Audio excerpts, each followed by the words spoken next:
నేను చెప్పాను కదరా, పాప జోలికి వెళితే ఇంద్రాణి ఊరుకోదు అని.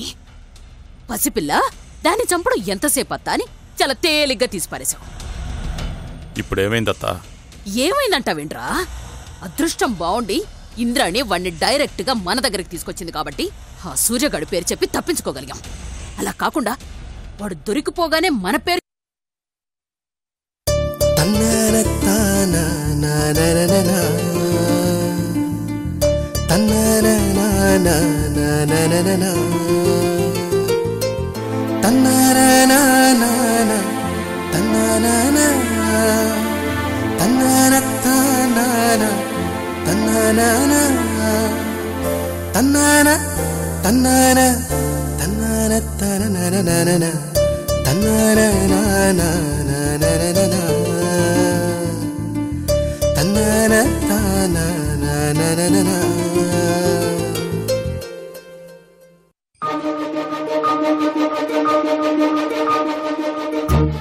నాకు నిన్ను చూడాలని ఉంది.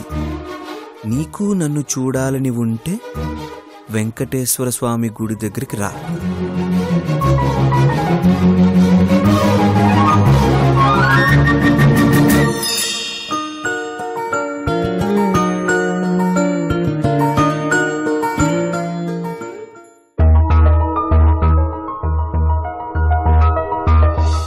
పేరెందుకు దాచారు? కొంపతీసి ఎవరైనా నన్ను ఆట పట్టిస్తున్నారా? నన్ను ఆట పట్టించాల్సిన అవసరం ఎవరికుంటుంది? సరే, ఎవరో తెలుసుకోవాలంటే గుడికి వెళ్ళాల్సిందే.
సంజు, ఇదేంటి సంజయ్ ఇక్కడున్నాడు?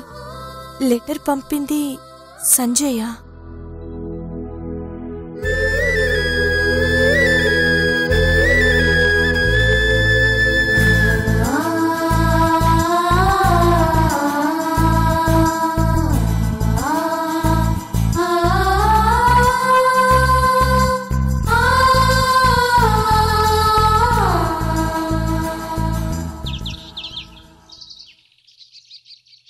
హాయ్ సంజు.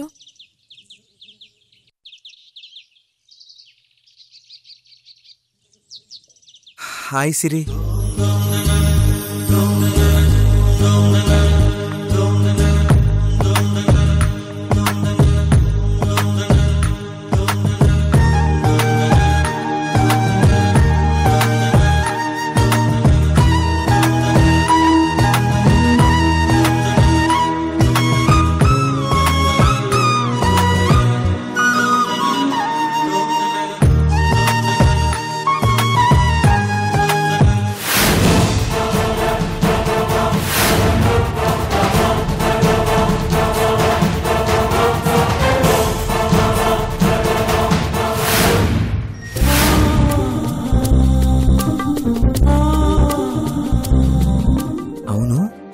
సిరి వచ్చిందేంటి?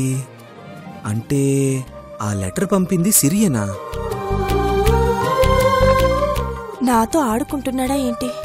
వాడు బయటపడే వరకు నేను బయటపడను. తనే లెటర్ పంపింది కాబట్టి తనతోనే చెప్పిస్తాను.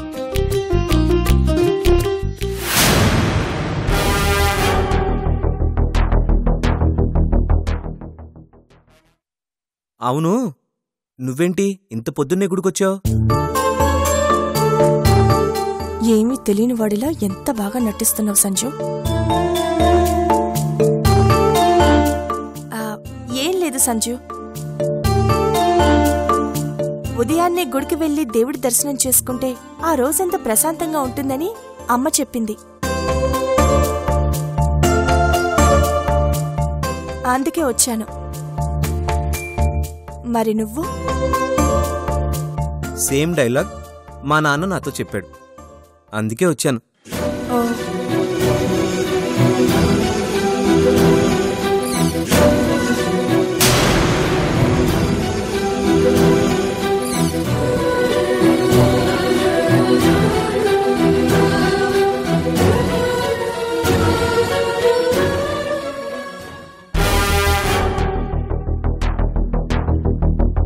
ఒక్కళ్ళు కూడా లెటర్ గురించి మాట్లాడడం లేదేంటి? వీళ్ళు బయటపడాలంటే నేను రంగంలోకి దిగాల్సిందే.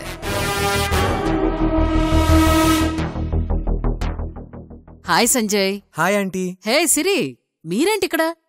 గుడికొస్తున్నారని ఒక్క మాట కూడా చెప్పలేదు. మేం కూడా అనుకుని రాలేదంటీ, వచ్చాకే కలిసాం. మిమ్మల్ని రప్పించిన నా దగ్గరే విషయం దాస్తున్నారా? చెప్తా. ఎలాగైతేనే అనుకోకుండా ముగ్గురం ఒకేసారి గుడికొచ్చాం. చాలా సర్ప్రైజింగ్ గా ఉంది కదూ? అవునంటీ, నేను ఇది ఎక్స్పెక్ట్ చేయలేదు. ఏది సంజయ్?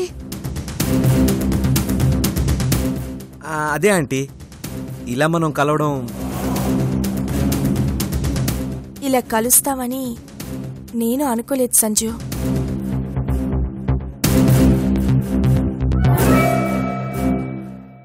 అమ్మా సిరి, నువ్వు మనసులో దేని గురించో ఆలోచిస్తున్నట్టున్నావు? అబ్బే, అలాంటిదేం లేదాంటీ.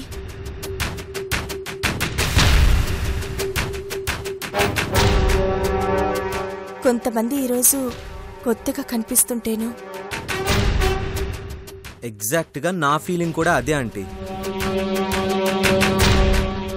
ఏంటో మీరిద్దరు ఏం మాట్లాడుతున్నారో నాకు ఒక్క ముక్క అర్థం కావట్లేదు. కాస్త క్లియర్గా చెప్తారా? క్లారిటీ ఉంటే కదా ఆంటీ క్లియర్గా చెప్పడానికి.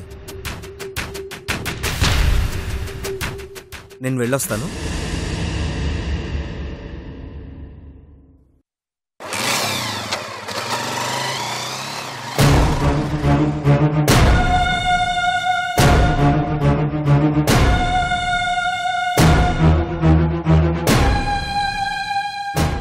సిరి, కనీసం నువ్వైనా చెప్పమ్మా. నేను కన్ఫ్యూజన్లో ఉన్నానంటే మీకేం చెప్పమంటారు? నేను మళ్ళీ కలుస్తానంటే వస్తాను. అది కాదు సిరి,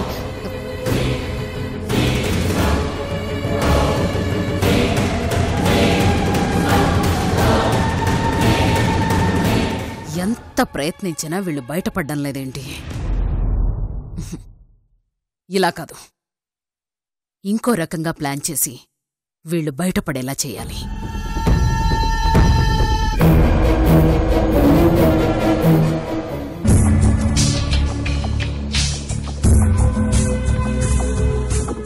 వైషు, పెద్దిరెడ్డి గారు, మీరా? రండి కూర్చోండి. నాన్నగారు లేరా? ఉన్నారు. నాన్నా, నాన్నా. నమస్తే అండి. నమస్తే నమస్తే. ఏం బాబు, రా కూర్చో. కూర్చో బాబు.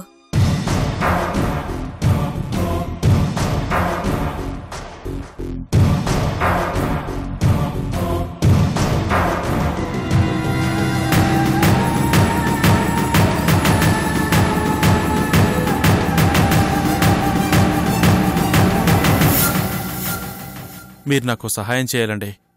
తప్పకుండా బాబు, తప్పకుండా. చెప్పు బాబు, ఏం చేయాలి? బద్రి, మీరెందుకు మొహమాట పడుతున్నారు? అడగండి.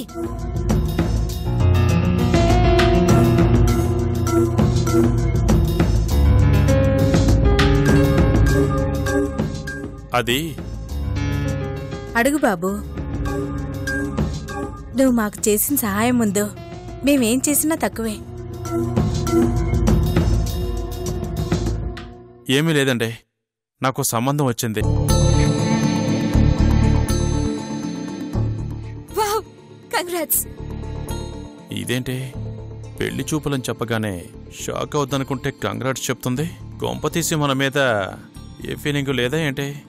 మరి ఇది చెప్పడానికి ఆలోచిస్తున్నారేంటి? మంచి విషయమే కదా.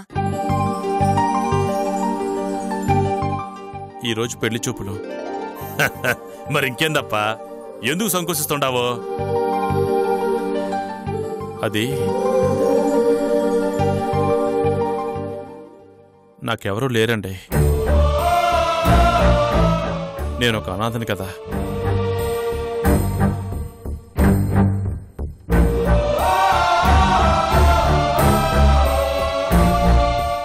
మీరు భవానీ గారు నా పెళ్లికి పెద్దలుగా వస్తే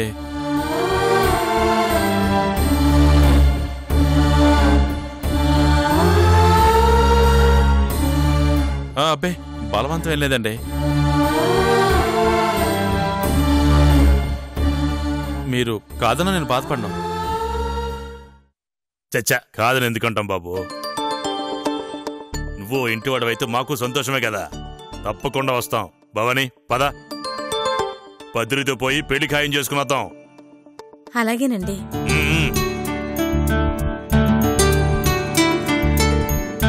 ఇప్పుడే రెడీ చేస్తాం బాబు. థ్యాంక్స్ అండి. మనలో మనకి థ్యాంక్స్ ఎందుకు?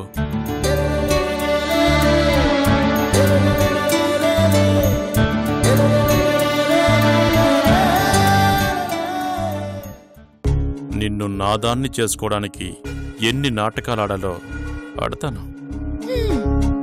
మొత్తానికే మీరు హౌస్ అరెస్ట్ అయ్యే ఆలోచనలో ఉన్నారన్నమాట. భయపెట్టద్దు వైశ్యు. చాలా ఆలోచించి సంబంధం ఓకే చెప్పాను. వాళ్ళు నన్ను ఓకే అంటారో లేదో కూడా తెలీదు. తప్పకుండా ఓకే అనేస్తారు. మీకు ఆ దిగులే అవసరం లేదు. ఆ భగవంతుడా. దిగులో దాని గురించి కాదు, నీ గురించి.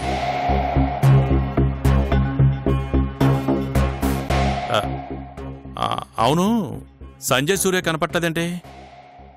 అన్నయ్య బావ బయటికెళ్లారు.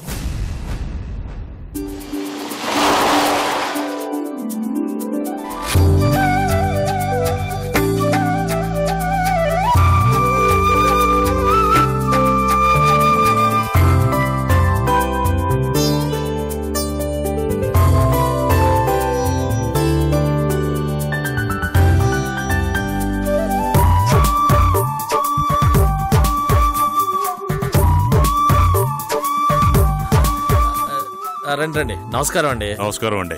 నమస్కారం. రండి, కూర్చోండి.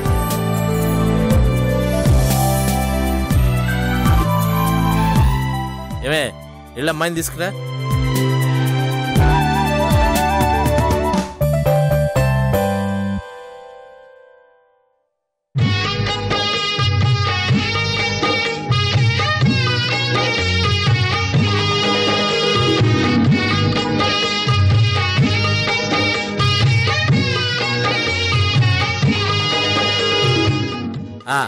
మా అమ్మాయి స్వాతి. నమస్కారం అండి.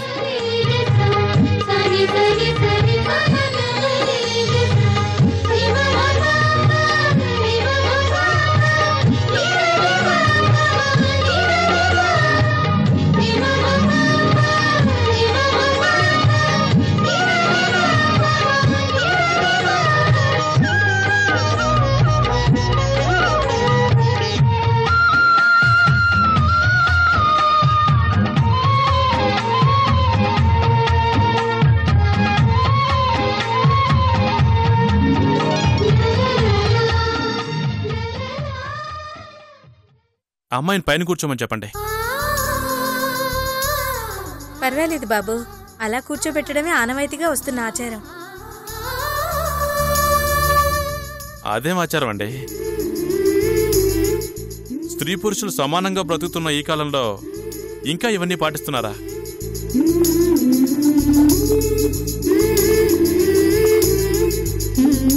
మీరు పైన కూర్చోండి, వాళ్ళు అలాగే అంటారు.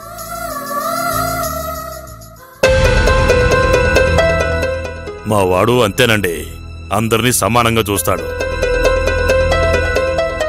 అంతేనా లేక లోపలున్న లోపాలని కప్పిపుచ్చుకోవడానికి చిన్న బిల్డప్ ఇస్తున్నారా?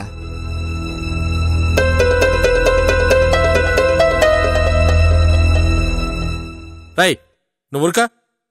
మగపల్లి వాళ్ళతో అలాగేనా మాట్లాడేది?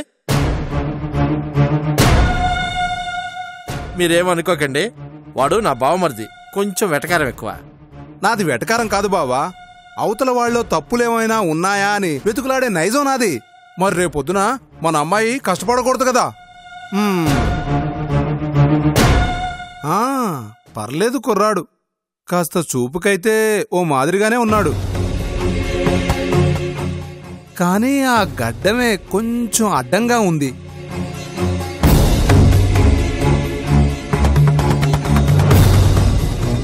పెళ్లి సమయానికి తీసేస్తానండి.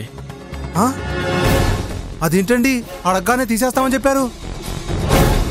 మంచివాడని నిరూపించుకోవడం కోసమా? నేను చెడ్డవాడని మీకు ఎవరన్నా చెప్పారా? చూడండి, మీ అమ్మాయి ఫోటో నాకు నచ్చి పెళ్లి చూపులకు వచ్చాను. మీకు నచ్చితే ఓకే చెప్పండి, లేదంటే మేము వెళ్ళిపోతాం. బాబు కూర్చోండి కూర్చోండి. రై నువ్వు నోర్మే. సరే, అనుమానాలు కాస్త పక్కన పెట్టి అసలు విషయానికి వస్తాను. ఆస్తి ఎంతుందేంటి? నీకెంత కావాలంటే అంత. అబ్బాచా, ఎంత కావాలంటే అంత ఉండడానికి నీ కొడుకేమన్నా కుబేరుడా ఏంటి? ఏందయ్యా ఇది?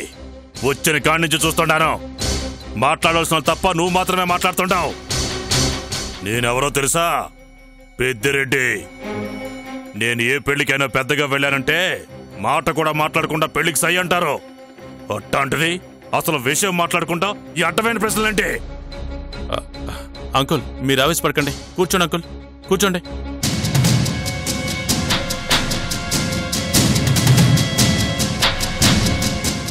అంకులా? అంకులేంటి? వీళ్ళు మీ అమ్మా నాన్న కాదా?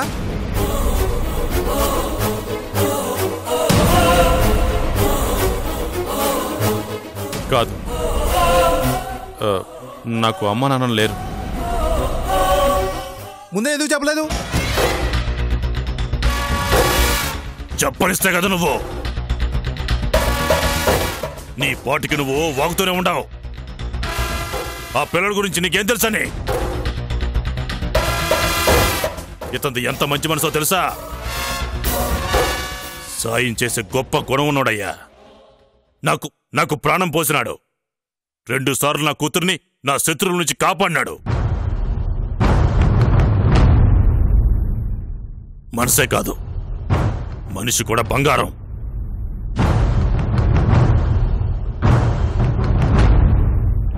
అయినా చేసుకోబోయేవాడి పిల్లని ఎంత బాగా చూసుకుంటాడని ఆలోచించాలి గానీ ఈ అనుమానాలేందయ్యా? యాండి, మీరు ఆవేశపడకండి. మనం వచ్చింది సంబంధం కుదుర్చుకోవడానికి. ఇంకెక్కడ సంబంధం? ఎప్పుడైతే ఈ మనిషి అనాథని తెలిసిందో అప్పుడే ఈ సంబంధం వద్దనుకున్నాం. ఏం బావా, నీ కూతుర్ని ఎవ్వరూ లేని ఓ అనాథకిచ్చి పెళ్లి చేస్తావా? రేపు తనకేమన్నా అయితే ఎవరు దిక్కు?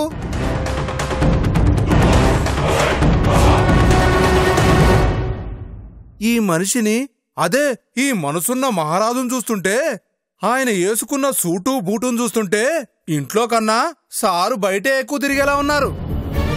భర్త అందుబాటులో లేకపోయినా అత్తో మావో ఆడపడచో బాధను పంచుకోవడానికి ఉంటే మన పిల్ల కాస్త ప్రశాంతంగా ఉంటుంది గాని ఇలా ఎప్పుడు గాలికి తిరిగేవాడితో. ఇంకొక మాట నోట్లోంచి బయటకు వచ్చిందంటే నరుకుతా. అమ్మాయిని ఇవ్వడం ఇవ్వకపోవడం అది నీ ఇష్టం, కానీ ఈ అబ్బాయిని తక్కువ చేసి మాట్లాడే హక్కు నీకు లేదు. అలాగా? అంత మంచి మనిషి అన్న ఫీలింగ్ నీకున్నప్పుడు నీకు ఓ కూతురుందన్నావు కదా, పైగా హీరో గారు 2 సార్లు ప్రాణాలకు తెగించి కాపాడాడన్నావు కదా, మరి నీ కూతుర్నిచ్చి చేయకుండా ఇంకో సంబంధం ఎందుకు చేస్తున్నావు? ఏయ్, ఇంకొక మాట వచ్చిందంటే ఇంకా లైఫ్లో మాట్లాడలేము. పెద్దిరెడ్డి గారు, నా వల్ల మీరు అనవసరంగా ఇబ్బంది పడ్డారు, నన్ను క్షమించండి. నువ్వెందుకు బాబు క్షమాపణ అడుగుతుండావు? అమ్మాయి బాగుండదని సంబంధం మాట్లాడడానికి వచ్చినాం గానీ ఇట్లాంటి ఎదవున్నాడని నీకు మాత్రమేం తెలుసు? ఇదిగో పెద్ద మనిషి, నీ కూతురికి పెండ్లి కావాలన్న ఆలోచన కనుక నీకు నిజంగా ఉంటే ముందు ఈ గాడిదని దూరంగా పెట్టు. ఈడుంటే నీ కూతురికి జన్మలో పెళ్లి కాదు. ఏం మాట్లాడుతున్నావు?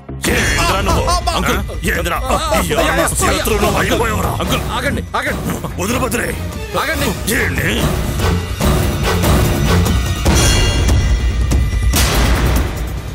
ఈ సునంద వలలో చిక్కారు. నేను తలుచుకుంటే తప్ప వాళ్ళు నా నుంచి తప్పించుకోలేరు. అది సరేగాని అల్లుడు, నీ విషయం ఎందాక వచ్చింది?